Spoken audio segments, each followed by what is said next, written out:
¿Qué tal amigos? Estamos en los estudios de cursoswordpressmadrid.com. ¿Por qué estamos acá? Porque Minortes la gente está colaborando con cursoswordpressmadrid.com para llevar a cabo este hermoso proyecto. Acá se gestiona un espacio digital que está constantemente actualizando la información para que todos nuestros proyectos digitales cojan una ruta que los lleve definitivamente al éxito. Visita nuestra página cursoswordpress.com, o mejor dicho, cursoswordpressmadrid.com, y allí vas a encontrar una cantidad de cursos importantísimos, todos en constante y permanente actualización para que tú puedas adquirir el conocimiento que necesitas para gestionar tu modelo de negocio. Y en Minortes la gente tenemos un invitado muy importante en el día de hoy, Juan Carlos Chirinos. Bienvenido, Juan Carlos. Es un escritor venezolano radicado en Madrid, está constantemente cruzando el Atlántico. ¿Por qué él está aquí con nosotros? Porque acaba de publicar un libro que se llama Venezuela, pero ojo, un tema muy en boga, por cierto, porque en el interior el subtítulo es Biografía de un suicidio. La primera pregunta obligada, Juan Carlos, ¿se están suicidando los venezolanos? Bueno, yo creo que es un suicidio continuo que lleva unos 70, 80 años.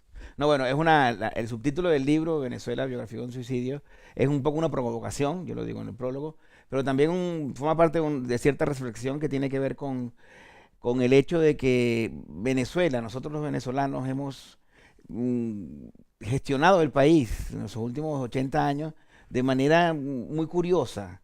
Y a partir del año 98, cuando le entregamos el poder a Hugo Chávez, da la impresión de que nosotros mismos nos pusimos así para que el país llegara a donde está llegando ahorita. Bueno, lo que usted sabe, pues las circunstancias en las que están.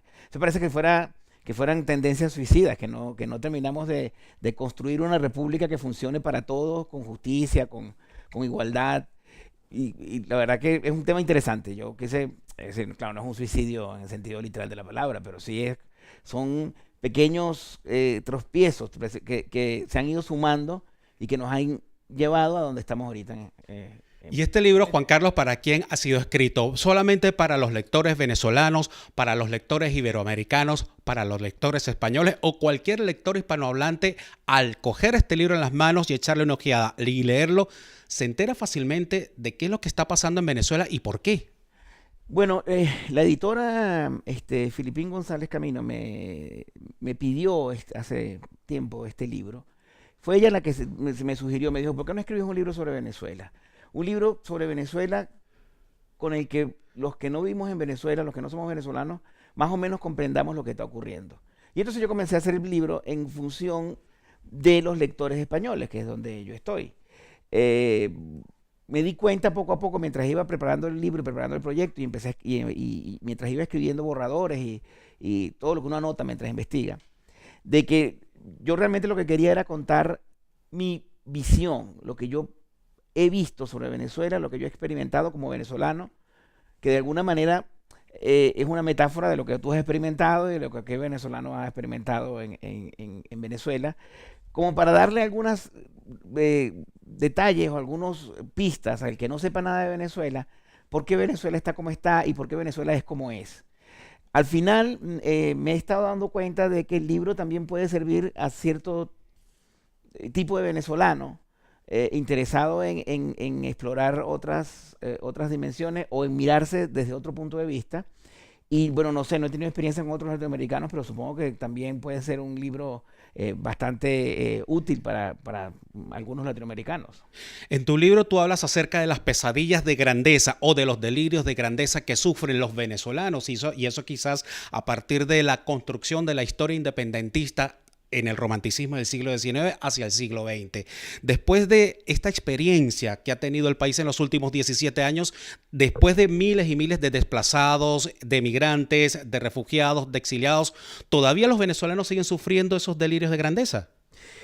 Yo acepto que llamarlo delirio de grandeza, pero me parece que es más preciso llamarlo sobrevaloración. De alguna manera los venezolanos nos hemos sobrevalorado siempre, quizá porque de Venezuela salió el famoso Ejército Libertador que ayudó a libertar 5 países, Colombia, Ecuador, y creó un país, Bolivia, y eso nos ha dado como una especie de sensación de que podemos ser un gran país.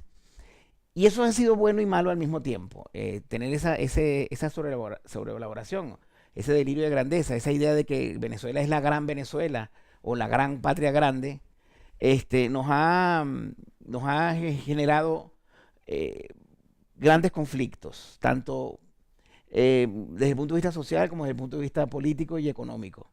Siempre pensamos que tenemos más de lo que tenemos. Pues sí, lo normal, cuando uno se sobrevalora, termina dándose cuenta de que no es todo lo que es, pero también tiene que estar consciente de que tampoco es menos de lo que es. Fíjate tú lo siguiente, en el meridiano del libro, casi a la mitad, uno se llega a una anécdota bien interesante. En el año 2004 se genera un relevo en Venezuela, tú lo cuentas acá, porque la estatua de María Lionza apareció partida por la mitad. ¿Que quién es María Lionza para todo nuestro público hispanoamericano, hispanoparlante, iberoamericano? Pues María Lionza es una deidad autóctona y amerindia a la que por sorpresa muchos venezolanos, aún al sol de hoy, bueno, no solamente venezolanos, porque un culto internacional, le rinden devoción. ¿Qué papel ha cumplido el misticismo y los mitos locales en el desarrollo, si se puede llamar de esta manera, de la idiosincrasia venezolana y en los problemas y conflictos sociopolíticos del día de hoy? Claro. Quizás que hay algo mágico o alguna noción mágica que comenzó incluso con el propio Colón. Cuando Cristóbal Colón llegó a América, en el tercer viaje que llegó a las costas de Venezuela, de lo que después se llamaría Venezuela, por supuesto, llegó a la desembocadura del Orinoco, que es una desembocadura enorme, un caudal de agua enorme, el del Orinoco, y vio que el agua era dulce, donde debería ser salada era dulce.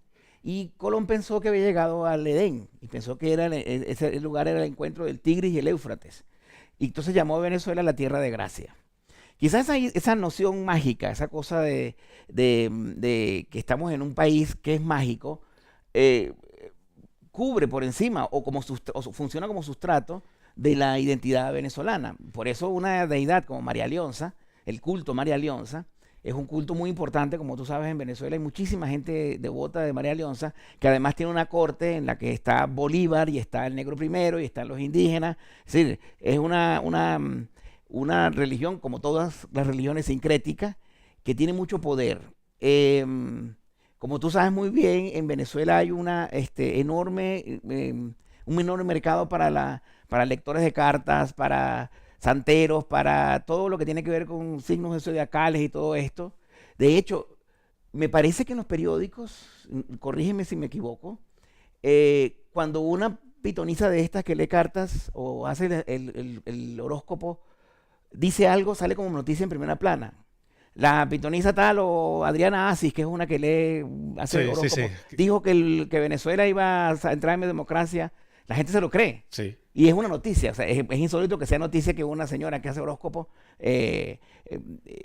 marque la historia política, la historia del país. Porque claro... ahora es Mr. Popo Celestial. Mr. Popo Celestial. Y eso creo que tiene que ver con esa noción mágica, que es un sustrato indígena, y por encima de ese sustrato indígena un sustrato africano, y por encima de ese sustrato africano un sustrato cristiano, ¿no? Europeo. Tú en tu libro hablas también de una figura importantísima, no solamente para Venezuela, sino para toda Sudamérica, vamos, para la América hispanoparlante, que es la figura de Simón Bolívar. ¿Vale?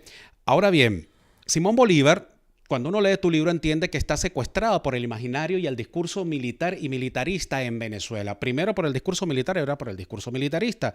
¿Es posible rescatar a Bolívar del secuestro militar? A ver, yo creo que hay una sola manera de rescatar a Bolívar, y esta es leyendo a Bolívar. Bolívar siempre ha estado secuestrado, desde que murió en 1830, olvidado, por cierto, despreciado por casi todo el continente, y regresaron sus restos a Venezuela en el año 42, si no me equivoco, en 1942. Bolívar se convirtió en la moneda de cambio mítica para todos los gobernantes. Siempre Bolívar ha sido la excusa perfecta para los gobernantes que quieran hacer cualquier tipo de atropello. La única manera de conjurar ese secuestro, esa mitificación, es leyendo a Bolívar, porque Bolívar no es un dios, pero Bolívar tampoco es un imbécil. O sea, Bolívar hizo algo muy importante. Bolívar libertó un continente prácticamente completo, pero no lo convierte en un dios. La única manera de entender que no es un dios es leyendo lo que él dice, yendo a sus cartas, a sus proclamas, y eso es lo que casi nadie hace. Todo el mundo se queda en la entrada, es decir, en las proclamas famosas, en las frases famosas, pero nadie se imagina a Bolívar reflexionando sobre el amor, sobre el lenguaje, sobre la literatura, sobre la vida, porque no lo han leído. Y yo creo, particularmente, yo no soy historiador ni soy especialista en Bolívar, que quizá Bolívar sea uno de los escritores románticos más importantes en Venezuela. Como escritor romántico es maravilloso. Leer sus cartas es una delicia. Bien, muchas gracias a nuestro amigo Juan Carlos Chirinos, escritor venezolano afincado en Madrid. Pertenece a esa generación de escritores que están cambiando de lugar constantemente, escritores móviles, porque viviendo en España también se mueven por Sudamérica y sobre todo por Venezuela, que es su país de origen. Este libro, Venezuela, es un punto importante que resume no solamente la historia del país de los últimos 150 años, sino que aparte de ello genera una idea del por qué están pasando las cosas que ocurren en estos momentos en Venezuela. Y nosotros con nuestro amigo Juan Carlos Chirinos queremos despedir Mi Norte es la Gente, recordándoles que este espacio es posible gracias a la colaboración de cursoswordpressmadrid.com.